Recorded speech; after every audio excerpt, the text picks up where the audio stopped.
Book of the week, Cancer is Not a Disease, It's a Survival Mechanism by Andreas Moritz. Hi, welcome everybody. It's Jason Barlow, RMT, and I'm here today as your therapist, your coach, to help you transform any stress, tension, and pain into health, happiness, and vitality. You know, in my career, it's coming on now. It's coming on. A couple of decades in health and wellness, lots of different areas and facets, and it fascinates me all. Probably the most intriguing the last decade or so for me has been centering around the mind, understanding the mindset, human behavior, why we do the things we do, why we say we want to do things, but yet we don't achieve them or push ourselves to go do those when we believe we should be. So that's really probably my center point this last decade or so. Now, I really enjoy any works of people that push outside the boundaries, push outside the norm, challenge conventional thinking. And this is a big one.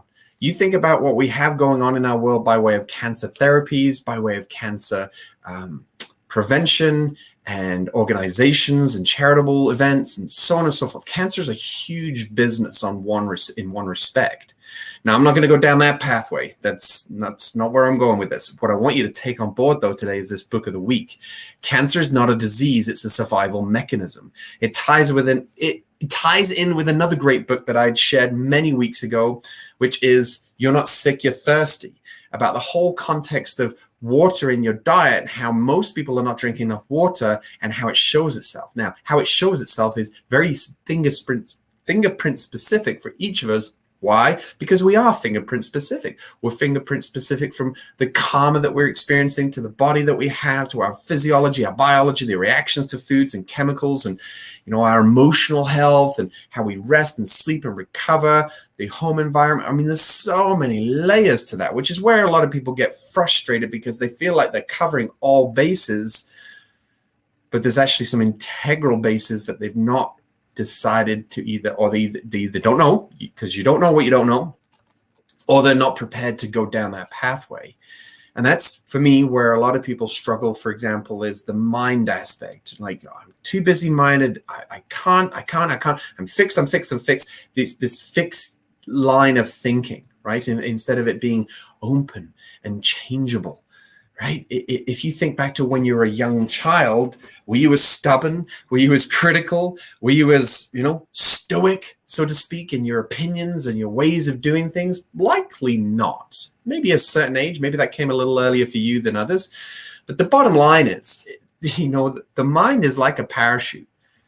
It works best when it is open. And if you have an open mind listening to what I'm sharing with you, especially today's content by way of cancer, then there's a lot that you may be able to learn. Now, let me read a little review about this particular book for you. In this expanded edition of Cancer is Not a Disease, Andreas Moritz proves the point that cancer is the physical symptom that reflects our body's final attempt to deal with life-threatening cell congestion and toxins.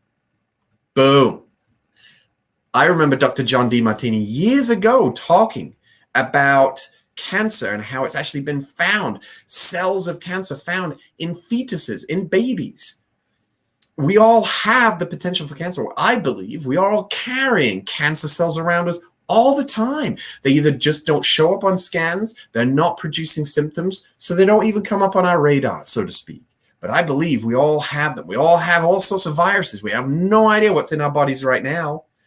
But our body's dealing with them if we're taking care of our mind, our body, our nutrition, and our rest and recovery. And if we're not, then the body starts to produce signs and symptoms. And if we don't pay attention, if we don't make changes and corrections, this is where cancer cells can start to take over.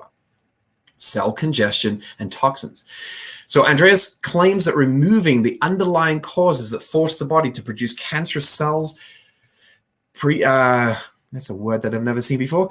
For complete healing of our body, mind, and emotions. This book confronts you with a radically new understanding of cancer. So if you're not ready for a radical new understanding of cancer, then don't go read it. But if you're open-minded, go check it out.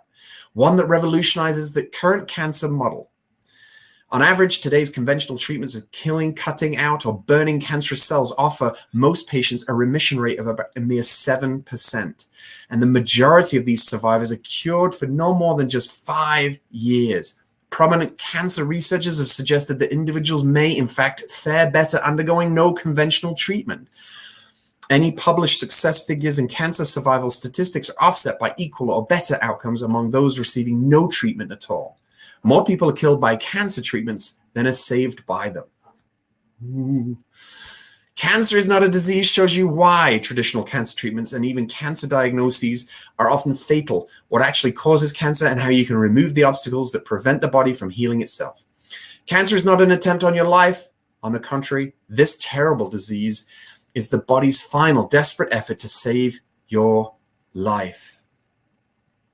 If you've been listening to me for a number of months, you will know that I'm a big advocate of your body communicating to you in whatever way it can to let you know that there is an imbalance. If you don't pay attention to it, other parts of your body and physiology and so forth will continue to take over because you're not paying attention to what needs addressing. Unless we change our perception of what cancer really is, it will continue to threaten the life of nearly 1 out of every 2 people. This book opens the door for those who wish to turn feelings of victimhood into empowerment and self-mastery and disease into health. I'm not going to say anymore. I think that in itself should compel you to want to go get this book. Whether you have some cancer going on right now or have had cancer in the past, know somebody, and that's most people these days, know somebody who's struggling with cancer, go get this book, read it, digest it, and don't just read it once, highlight it, go back, review, and then just be conscientious as to who you go about sharing this with, because a lot of doctors are probably going to shut it down. Now, again, I'm not going to go down that pathway. I'm just saying based upon my personal experience. So you've got to become empowered from your own side and follow what it is that in your heart of hearts you believe and trust and follow. You know your body better than anybody else does. Follow it, listen to it, it's guiding you. Just listen to it and do what you believe is going to be the best thing for your body. And if you need more tips and tricks on that, go get my book, The 15-Step Playbook for Pain Relief, at jasonbarlowrmt.com. Thank you. Signing off. Have a great day. We'll see you guys next week.